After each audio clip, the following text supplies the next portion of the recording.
12월 11일 수요일 아모스서 6장 1절로 14절 하나님이 미워하시면입니다.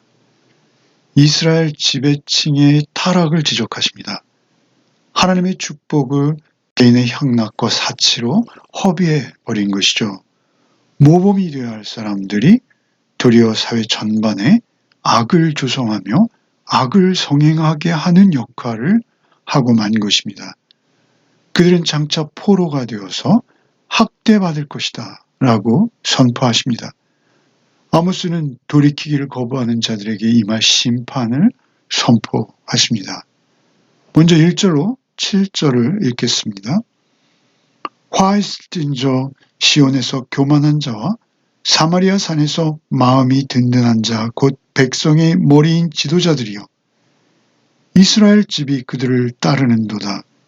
너희는 갈레로 건너가 보고 거기에서 큰 하맛으로 가고 또 블레셋 사람의 가드로 내려가라. 너희가 이 나라들보다 나으냐? 그 영토가 너희 영토보다 넓으냐? 너희는 흉악한 날이 멀다 하여 포악한 자리로 가까워지게 하고 상하상에 누우며 침상에서 기지개를 펴며 양떼에서 어린 양과 우리에서 송아지를 잡아먹고 비파 소리에 맞춰 노래를 지절거리며 다윗처럼 자기를 위하여 악기를 제조하며 대접으로 포도주를 마시며 귀한 기름을 몸에 바르며 요셉의 환난에 대하여는 근심하지 아니하는 자로다. 화가 선포되는 것이죠.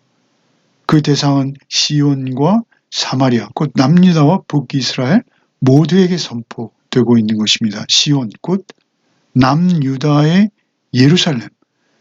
거기는 하나님의 도성이기에 절대 무너지지 않는다. 난공불락의 성이다. 라고 그들이 한껏 교만해져 있는 것이죠. 사마리아, 곧 북이스라엘은 산에 요새를 튼튼하게 짓고 마음까지 튼튼해져서 하나님만을 의지하기는커녕 그들의 지도자는 백성들의 우두머리가 되어버렸다는 것이죠. 너희가 주변 변방의 도시들을 가보라고도 하십니다. 이런 도시들에 가보라 하시는 이유는 무엇일까요? 그만큼 너희들은 하나님의 은혜 가운데 살아가고 있음을 알아야 한다. 이렇게 말씀하시는 것이죠. 그러나 너희는 흉한 날 곧 재난은 우리에게서 멀다라고 느끼는 것이죠.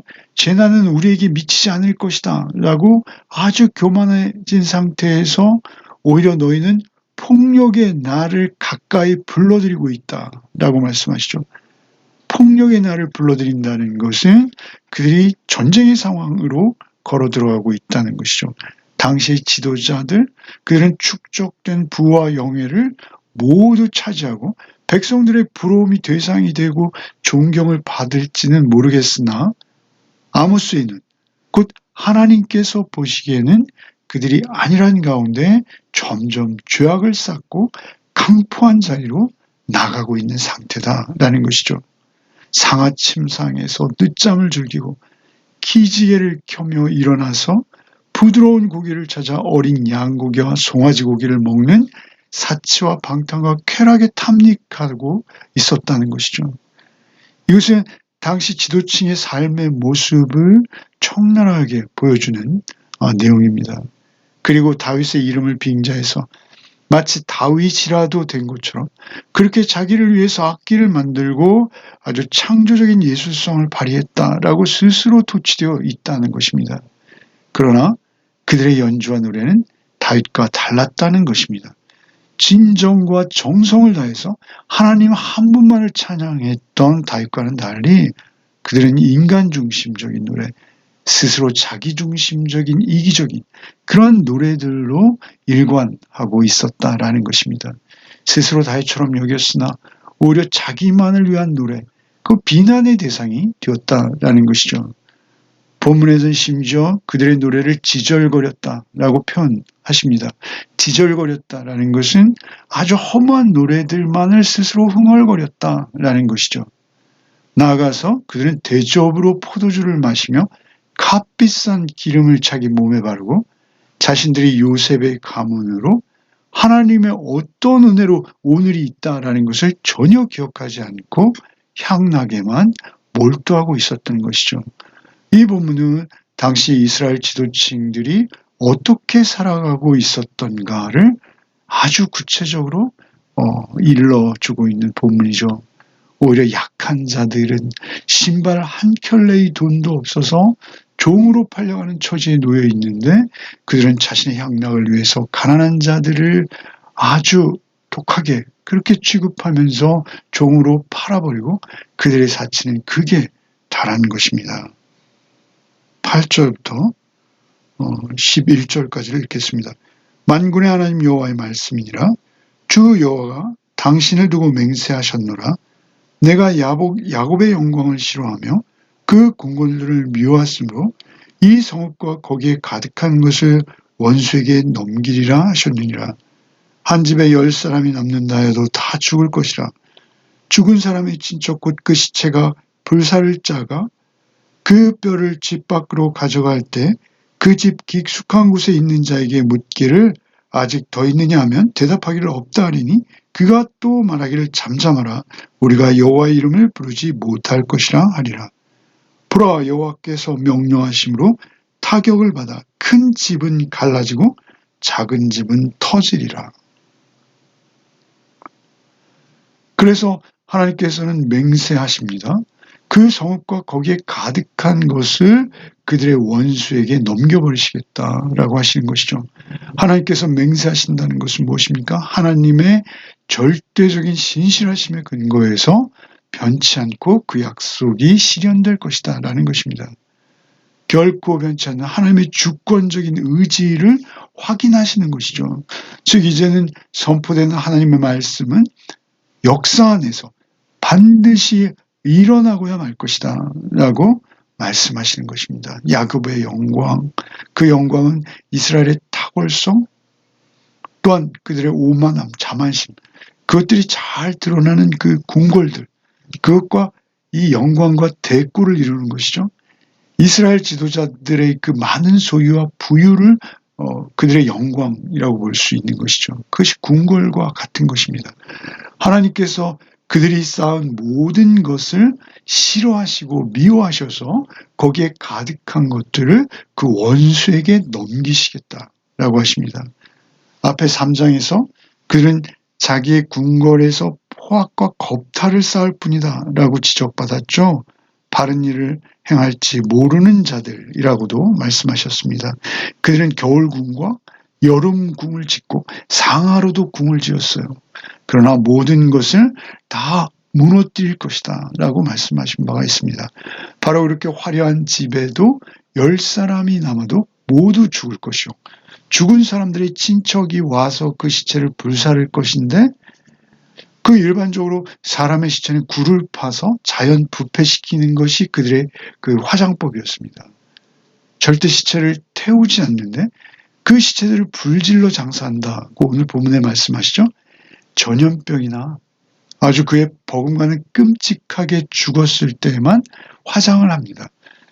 그들이 그렇게 죽임을 당하고 여호와의 이름도 부르지 못하게 입막음을 당할 것이다 라는 것이죠. 여호와를 부르지 말라. 너무 저주스러워서 여호와의 이름을 부르면 더 큰 재앙을 당할 것이다. 입을 막아버리는 것이죠. 그 가장 저주스러운 상태에서 그들의 집도 역시 큰 집이건 작은 집이건 모두가 파괴될 것이다. 이렇게 선언받고 있는 것입니다. 12절로 마지막 절을 읽겠습니다. 말들이 어찌 바위 위에서 달리겠으며 소가 어찌 거기서 밭 갈겠느냐. 그런데 너희는 정의를 쓸개로 바꾸며 공의의 열매를 쓴 쑥으로 바꾸며 허무한 것을 기뻐하며 이르기를 우리는 우리의 힘으로 뿔들을 취하지 아니했느냐 하는도다. 만군의 하나님 여호와의 말씀이니라.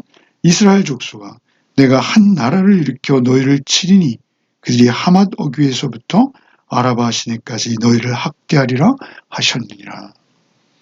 12절에 정의를 거스르는 일은 그 정의를 거스르는 당사자에게도 힘든 일이라고 하십니다. 말들이 바위 위를 달리는 것 힘든 것이죠. 소가 바위 위에서 밭을 가는 것, 바위에다 고랑을 낼 수는 없다는 것입니다. 그런데 그들은 마치 그 정의를 쓸개만도 못한 것으로 여겨서 쓸개와 바꿔버리고 공의가 그들에게 가져오는 축복을 쓴 쑥, 그 먹지도 못하는 쑥으로 바꾸어 버릴 만큼 값싸게 여겼다라는 것이죠. 그렇게 살아가는 것은 허무한 것을 기뻐하는 것과 같다는 것입니다. 그들의 관심은 정의나 공의가 아니라 힘과 뿔이었습니다. 그것을 어떤 지명으로 설명하기도 하는데요. 그러나 이건 상징적인 의미도 있는 것이죠. 자신의 힘으로 뿔을 얻었다고 교만한 생각에 빠져 있는 것입니다. 여기에서 뿔은 어떤 사회적인 존경과 그 소유의 풍요함을 의미하기도 합니다. 자신들이 존경받고 부유할 뿐 아니라 풍요로운 삶을 누리는 것은 자신의 힘을 가지고 얻은 것이다. 스스로 얻은 것이다. 라고 한껏 교만해져 있는 것이죠. 우리의 힘으로 뿔들을 스스로 쳤다. 라고 소리치고 있는 것이죠. 세상을 향해서 그렇게 교만한 것입니다. 그 하나님의 긍휼하심을 힘입어서 이스라엘이 이스라엘 될 뿐인 것을 그들이 인정하지 않는 것이죠. 그들 스스로의 힘으로 모든 것을 쟁취했다. 한껏 교만해진 것입니다. 마치 자기 의를 자랑하는 것과 같은 것이죠. 하나님께서 그들에게 긍휼히 여기시고 하나님께서 그들에게 은혜를 베푸신 것을 잊은 것입니다. 하나님께서는 이런 이스라엘을 심판하시되 한 나라 곧 아수르를 일으켜서 너희를 심판하시겠다라고 선언하시는 것이죠. 심판은 심각한 재앙을 그들에게 가져올 것이죠. 사실 오늘 본문을 통해서 우리가 깨닫는 것은 무엇입니까? 어느 사회이건 또는 그것이 국가이건 아무리 외형적인 결과가 그럴듯하고 화려해 보여도 그 내용이 더 중요하다라는 것입니다. 이스라엘은 종교적인 행사도 경제적인 부유함도 국가가 영토를 넓혀가는 그러한 막강한 부강함 가운데 있었습니다. 그러나 그 내용에 있어서는 하나님의 공의와 정의를 쓸개나 쑥만도 못하게 여겨 기꺼이 버리는 것이죠. 오히려 자기들의 권력을 가지고 약한 자들을 압제하고 그들로부터 부당한 방법으로 탈취하는 것으로 더 많은 부유함을 축적하고 있었던 것입니다. 분명 자신들의 그 불의와 부정으로 축적한 모든 것을 스스로 만대까지 누리며 아주 태평한 삶을 자신들만은 살 것이다라고 여겼던 것이죠. 그러나 하나님께서 그것을 보고 계셨던 것입니다. 이런 삶을 하나님께서 미워하시고 싫어하신다. 그러한 삶의 방식은 하나님 나라의 삶의 방식이 아니다라고 선언하시는 것이죠. 결국 이스라엘은 이런 죄를 지적받고도 하나님 앞으로 돌이키지 않습니다. 반세기도 못 되어서 그들은 완전히 파멸을 경험하게 되는 것이죠. 우리가 살아가는 공동체, 우리 개인들이 오직 진리의 말씀의 잣대를 가져야 합니다. 하나님의 공의와 정의를 쫓을 때만 진정한 평안과 축복이 우리에게 있음을 우리가 망각해서는 안 될 것입니다. 그 정의와 공의를 쫓으며 정의와 공의와 강같이 흐르는 나라와 민족, 또 우리가 속한 교회, 우리가 속한 공동체, 직장, 그리고 가정이 되어질 수 있도록 우리가 하나님의 말씀을 쫓아 살아야 하는 것이죠. 나와 내 주변에 항상 하나님 앞에서 정직한 삶을 살아내며 하나님의 의로우심을 쫓는 하루가 되시기를 바랍니다. 기도하시겠습니다. 주님, 우리를 주 안에서 새롭게 하셔서 그리스도인 되게 하심에 감사를 드립니다. 오직 주 안에서 내 안에 나의 옛자와 욕심과 욕망을 하루하루 무너뜨리며 오직 주의 말씀만이 내 안에서 더욱 든든한 진리의 말씀으로 자리 잡게 하여 주옵소서. 오직 오늘 하루를 살 때도 나의 개인적인 손익만을 저울질하는 자가 아니라 하나님의 나라를 살아내는 하나님의 공의와 정의를 쫓아 살아가는 하루가 되게 하여 주옵소서. 내 주변에 또한 내가 사는 공동체 하나님의 정의가 실현되어지는 것이 우리의 생명보다 소중한 것을 알게 하여 주시옵소서. 오늘 하루도 오직 주의 영의 인도하심을 받아 말씀을 따라 좌로나 우로나 치우치지 않게 하시고 진리의 생명의 말씀을 쫓는 하루를 살아내게 하여 주옵소서. 예수 그리스도 이름 받들어 기도하옵나이다. 아멘.